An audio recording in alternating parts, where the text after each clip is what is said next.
أبدأ بالحمد مصليا على محمد خير نبي أرسلا وذي من أقسام الحديث عدة وكل واحد أتى وحده أولها الصحيح. السلام عليكم ورحمة الله وبركاته. Your brother Abu Abbas. Alhamdulillah, it's a beautiful Yawm al-Jum'ah. So I've taken the time to respond to the many messages that people send all the time, Instagram, Telegram, email, subhanAllah, with different inquiries, different questions, different messages, especially as it relates to life here in the Gambia, studying in the Gambia, Qadiyatul Imām Al-Bukhāry, etc. And Allah Musta'an, perhaps, Allahu A'lam, I'm the worst person in the dunya as it relates to getting back to people on time. Allah Musta'an. I received a message from a brother, 18-year-old brother from the US, inquiring, how can I come and study in the Gambia? Someone else from the Netherlands, how can me and my wife come and study in the Gambia, etc. And other than that, we received messages, wallahi.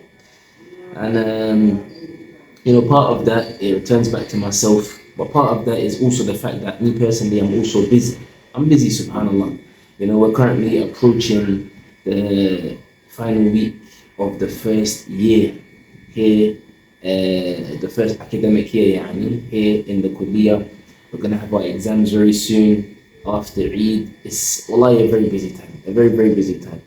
لكن على كل حال, inshallah khair. So the first common question that comes is, how can I apply? We've spoken about this before, but we've made a whole video before about how you can apply to Kulliyatul Imām Al-Bukhāry for those who are interested. So we're currently in May, or about to go into June now. So in October, they're going to take in the second intake of students. When we go into the second year, bi'idhnillahi azza wa jal, they're going to take in another intake of students. So if you're interested in coming to study here, to join next year, to start your first year, then you can get the ijra'at, the steps going from now. Inshallah, you can get in contact with us and we can assist you in that regards, especially if you don't know how to speak Arabic. But in any case, if you want to find out how to apply, then you can watch the video. We'll post a link for the video, inshallah ta'ala. As for the fees, all of that information, you can find it. Now we had an interview, myself and the Sheikh Abu Ubaidah, the Dean of the Kulliyah, alhamdulillah. I interviewed him a while ago and he answered all of those questions. As for other things like living costs in the Gambia, likewise we made a video about that. We'll post a link for it. But generally, the reason why we make these videos, ala kulli hal, is to make it easier so that every time a question comes, you don't need to, type out the same thing and answer the same question. Now we can just refer you back to the video. Lakin khair, inshallah. As for myself, then we've got a lot going on at the moment. As we said, we're coming up to exam time. So I don't really remember if you spoke about it before, but in any case, the way that it works over here, well, not only over here, because the way that the Kulliyah is set up, Umuman in general, is that they've set it up in the way that the other Jami'at Islamiyah are set up around the world.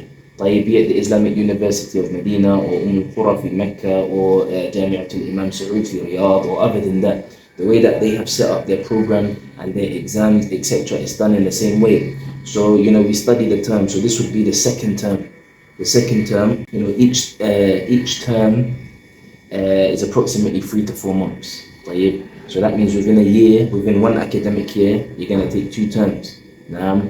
And within those 2 terms, you cover a number of different topics. People always say, okay, are you only studying Hadith? No, we're not only studying Hadith. Hadith is the takhassus, that area of specialization. That which we focus on primarily, your major, as they say, the main subject that you are covering. So we study a number of subjects connected to Al-Hadith. We study fiqh al-sunnah, we study mustalah al-Hadith, Hadith terminology, we study ruwat al-Hadith, studying about the narrators and the different levels of the narrators, etc., etc.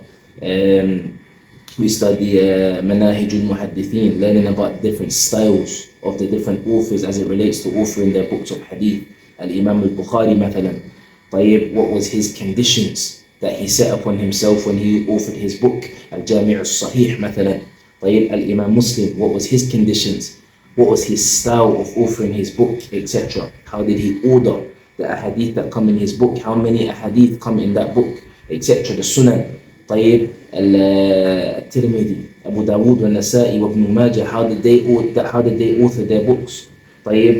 Is every hadith in there considered to be authentic and acceptable? Is it not? Why is that not the case? We also study stuff connected to the shubuhat, Tarikh al-Sunnah, and the history of the Sunnah, and many of the shubuhat, the doubts that people bring, especially in this day and age as it relates to waging war against the Sunnah, the Mustashrikun, the Orientalists, the different things that they come and they say to try and attack the Sunnah of the Messenger of Allah sallallahu alaihi wasallam. We learn about these shubuhat in detail, their names, who are these people, like these names of these kuffar who are waging war against the religion of Islam and the Sunnah. We learn about them, their names, the things that they used to say and how to respond to them, etc. Al-Jarh wa Ta'deel, how did the ulama deal with the science, etc. We learn about all of this. So this is, in a nutshell, the kind of things that we study and the things that we cover as it relates to Ilm al-Hadith. As it relates to the books that we study, then generally we're studying the same books that they are being taught in the Islamic University of Medina, with a few changes. Now, subhanallah, this brings me to another topic, and that is a major issue that we have here in the Gambia, which bi'idhnillah, that void is going to be filled, bi'idhnillah. But that is, as it stands, this country does not have much as it relates to maktabat, bookshops. It doesn't have much. There are a few places here and there where you can get books, but the quality of those books, the taba'at, the different prints that you can find are, especially, and I've mentioned this before, coming from Misr and living in Misr for a while, Misr being a place where you can go and find many bookshops, and the quality of the books there are jameel jiddan, they're excellent. So this is a major problem, genuinely, man. And the reason why it's a major problem is that you find that most of the students in my class and most of the students who are studying here, they have to rely upon their phone, they have to rely upon their tablet or whatever they have to download the PDF, and they have to study in this way, which is a tremendous hindrance. And this is something that caught me out in the first term, because I wasn't ready for it. And my library as it stands, I haven't been able to bring it over from Misr as yet. It's still there. So many of the books that I have are still in Egypt. So in the first term I found that many of the books that we needed we weren't able to get, and there was a problem. You find that there are students who they print the books, they do print them, they get the PDF and then they print it and then they bind it, etc. This is khair, but it's not the same. It's not the same as having that book in your face and being able to hold that book and smell that book. Wallahi, it's not a joke. Anybody that's into books knows the reality. That thing about smelling the pages and turning the pages of the actual book, the yellow paper, and wallahi, no. So I said to myself, that moving on to the second term, after we had our break back to Ramadan, and then we moved into Al-Mustawa al-Thani, term 2, I said to myself that I'm not going to be taken by this again. And I made it upon myself to try and find out the books that we're going to be covering in the future, and I've tried to order them, be it from the UK or from Saudi or wherever I've been able to get my hands on them, and it's a huge difference. It's a huge difference. As it stands, we do مثلا, for example, in Mustalah al-Hadith, we're studying a book called Tadrib al-Rawi.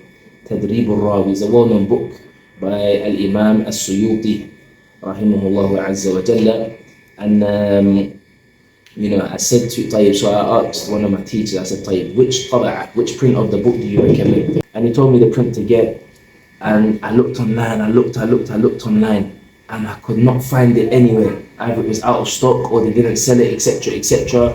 Until alhamdulillah, I managed to find a place, and I was able to get my hands on the book. And for me, this was it was an achievement. Alhamdulillah, I was able to find the book, and then subhanallah, you bring it in, and then everybody sees you with the book, like, oh mashallah, Abul Abbas, where did you find the book, etc. And alhamdulillah, likewise Alfiyatul Iraqi, which is a poem that we currently have to memorize. 1,000+ lines of poetry by Al-Hafidh Al-Iraqi, Abdurrahim ibn al-Hussein, rahimahullah. And there was a specific print that I wanted, the print of Sheikh Abdul Muhsin Qasim, Hafidhullah, in Al-Madinah, the Imam in the Prophet's Masjid in Al-Madinah, who's known for his tahqiqat, his check-ins of books, and he's the one who compiled Mutun Talib al-Ilm, etc. I wanted his print specifically, could not find it anywhere. And alhamdulillah, I know that these books are they're given out for free, majjanan, in the Prophet's Masjid. So I put out a message online, is there anybody in Saudi? Alhamdulillah, I found a brother. Barakallahu fihi wa jazahullahu khaira. He was in Medina, he had 1 day left. I said, Akhi, please, barakallahu fihi, get the book for me, inshallah ta'ala. And he was extremely busy, but he went out of his way, and alhamdulillah, he got the book for me. He went back to the UK, and then he posted the book to somebody who was coming to the Gambia. That's how I received the book. Why do I mention this? These kind of things, it allows you to understand the reality of living and studying here. Because it may not be as you think, that you just go out, you just have an abundance of books, etc. Wallahi, it's a struggle. It's a struggle. So, so that's how it is. So back to the concept of the exams, or back to the topics and the subjects that we study. So these are the main subjects that we study. We have various teachers who teach us these things about a hadith, and then we have other subjects that we also have to study, minor subjects, or far'i, subsidiary subjects like fiqh, Quran, tafsir, لغة, نحو, Alfiyat ibn Malik, and other than that, وهكذا. So we have exams for all of these subjects, all of them.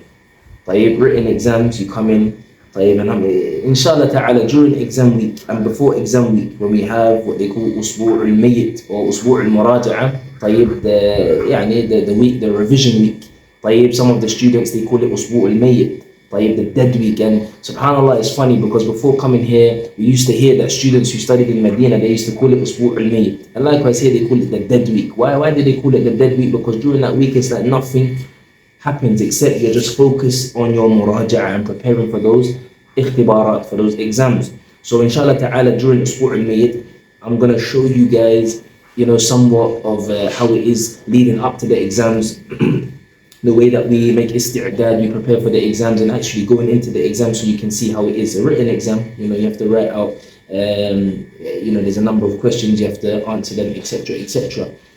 So we have exams for all of these subjects. So back to the point, you can imagine how busy we are trying to prepare for all these different subjects. And as well as that, we have what's known as A'mal al-Sana.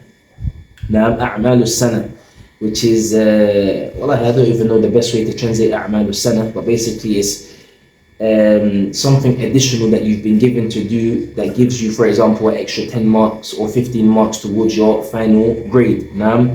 And the closest thing that I can compare it to in the West is like coursework. So you have an exam at the end of the year, but you also throughout the term, you have particular things to do, coursework to do. So here, we have various things to do. It might be memorizing some lines of poetry connected to that which you're studying. It might be, most of the time is hifd. In reality, most of the time is hifd, and we have to prepare to recite those lines that we memorize before the actual exam. And then if you do it, that gives you like 10 marks, depending on how much or how well you score in it, but it gives you like maybe 10 marks or 5 marks towards your final grade. So there's a lot going on in that regards. It's not easy. But if anybody planning to come here and study, or anywhere else, wherever you're planning to go, maybe you got accepted into Medina or other than that, be ready to work hard, exert efforts. Know that you didn't go there for any other reason except that you're trying to be a talib. And if that's what you're trying to do, then that's what you have to do in reality. I remember, subhanAllah, Shaykhuna Abu Ubaidah, hafidhullah, he said that one who doesn't memorize, ليس بحافظ. الذي لا يحفظ ليس محدثا. That's what he said. He said, الذي لا يحفظ ليس محدثا. The one who doesn't memorize is not a muhaddith. If that's what you're trying to learn and study and specialize in until you reach that level of being a muhaddith, the one who doesn't memorize and is not ready to memorize, then he is not that thing. As well as also being connected to the book of Allah, Azza wa Jal, the Quran. طيب, a talib has to also have a connection to the Quran. It's not all about coming here and just learning hadith, but you have zero connection to the Quran. هذا خطأ كبير. Likewise, he said, subhanallah, hafidhullah, he said to us just last week, he said, والله المستعان, he said, الطالب الذي لا يختم ولو مرة واحدة في شهر كاملا فالأفضل له أن يذهب إلى السوق ويبيع بطاطس مثلا.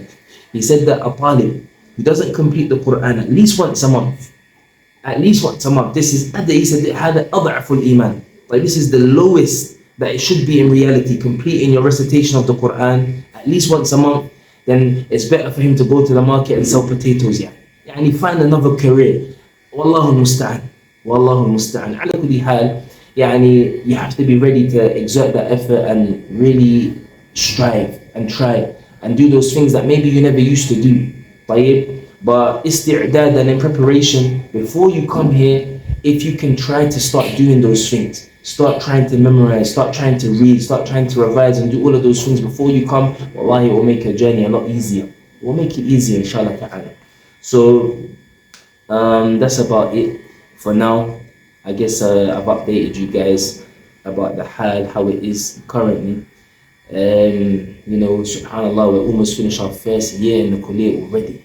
Ajib, wallahi, the time has gone so quickly, I can't believe it. We're about to finish bi'idhnillah and then go into the summer holidays, the summer break for 3 months, which inshallah ta'ala, I'm not going to say it now, but inshallah ta'ala, what we have planned in the summer holiday is going to be tremendous. Right? What we're going to show you, we're going to update you, inshallah ta'ala. Ala kulli hal, after that, we're going to come back bi'idhnillah and we're going to go into our second year already.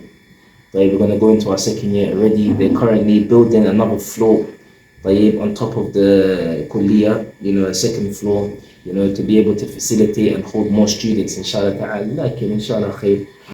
And until the next time, inshallah, wassalamu alaikum wa rahmatullahi wa barakatuh.